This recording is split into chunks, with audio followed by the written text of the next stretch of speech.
हिंदुहृदय सम्राट बाळासाहेब ठाकरे यांची आज जयंती आहे। बाळासाहेब ठाकरे यांच्या जयंतीनिमित्त राज्यभरात विविध ठिकाणी कार्यक्रम आयोजित करण्यात आले आणि या कार्यक्रमाकडे एकीकडे होत असताना दुसरीकडे शिवसेना उद्धव बाळासाहेब ठाकरे पक्षाचे खासदार संजय राऊत यांनी बाळासाहेब ठाकरे यांना भारतरत्नाने सन्मानित करावं अशा प्रकारचं वक्तव्य केलेलं आहे। त्यांच्या वक्तव्यानंतर संपूर्ण शिवसैनिकांनी असेल, मुंबईकरांनी असेल, त्यांनी सुद्धा अशा प्रकारची मागणी केली आहे। मात्र एकीकडे असं होत असताना सावरकरांच्या बाबत सुद्धा संजय राऊतांनी वक्तव्य केलेलं आहे। ते म्हणजे बाळासाहेब ठाकरे यांना भारतरत्नाने सन्मानित केल्यास तो स्वातंत्र्यवीर सावरकर यांचा गौरव असेल अशा प्रकारचं वक्तव्य केलं। मात्र याच संदर्भात पुन्हा एकदा संजय राऊतांना जेव्हा आपण प्रश्न विचारला त्यावेळेला मात्र संजय राऊत जे ते गोंधळलेले पाहायला मिळालं। नेमकं संजय राऊत काय म्हणाले हे आपण पाहणार आहोत।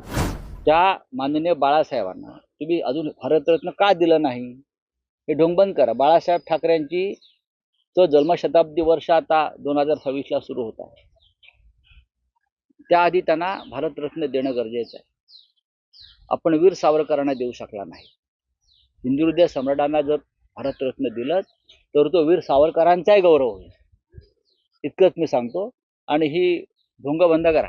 एकीकडे संजय राऊतांनी जे वक्तव्य केलं होतं ते म्हणजे बाळासाहेब ठाकरे यांना सन्मान म्हणजे सावरकरांचा गौरव। मात्र त्यानंतर शिवसेना भवन येथे झालेल्या पत्रकार परिषदेमध्ये संजय राऊतांनी असं म्हटलंय की मी असं म्हणालो नव्हतो। त्यामुळे निश्चितच संजय राऊत जे ते एकीकडे गोंधळल्याचं पाहायला मिळत आहे। याशिवाय त्यांना ज्या प्रकारे महाविकास आघाडीमध्ये शिवसेना असेल, राष्ट्रवादी काँग्रेस शरदचंद्र पवार असतील आणि काँग्रेस असेल, अशा प्रकारचे हे तीन पक्ष मिळून ही महाविकास आघाडी आहे। त्यामध्ये सातत्याने काँग्रेसकडून असेल स्वातंत्र्यवीर सावरकर यांच्या विरोधात वक्तव्य करण्यात आली होती। त्यामुळे शिवसेनेकडून एकीकडे सन्मानित वक्तव्य होत असताना दुसरीकडे मात्र काँग्रेसची भूमिका कशी असणार यावर सुद्धा सवाल उच्चारला असता संजय राऊतांनी मात्र ही आमची शिवसेनेची भूमिका आहे, काँग्रेसच्या भूमिकेबाबत आम्हाला माहिती नाही अशा प्रकारचं वक्तव्य केलंय। नेमकं काय म्हणाले संजय राऊत हे आपण पाहणार आहोत।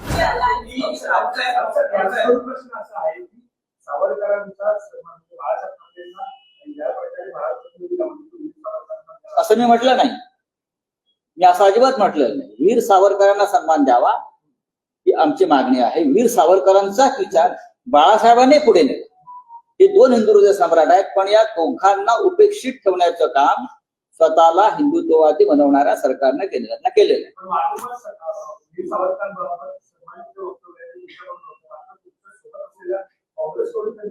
बघा, त्यांचं म्हणणं मला म्हणायचं नाही, आम्ही आमचं म्हणणं म्हणतो। त्याचं काही स्वतःचा काय संबंध आहे? आम्ही मागतो ना। आम्ही काय कोणाला घाबरतोय का? आमच्यात काय अडथळे आहेत का? नाही। आम्ही वारंवार सांगतो, आम्ही भारतीय जनता पक्षाबरोबर होतो तेव्हा ही मागणी करत होतो आणि आताही करतो आहोत। स्वतः तुम्ही जर जुना इतिहास पाहिला तर वीर सावरकरांचा यथोचित सन्मान केंद्रानं करायलाच पाहिजे अशी मागणी स्वतः हिंदुहृदय सम्राट बाळासाहेब ठाकरेंनी केलेली आहे।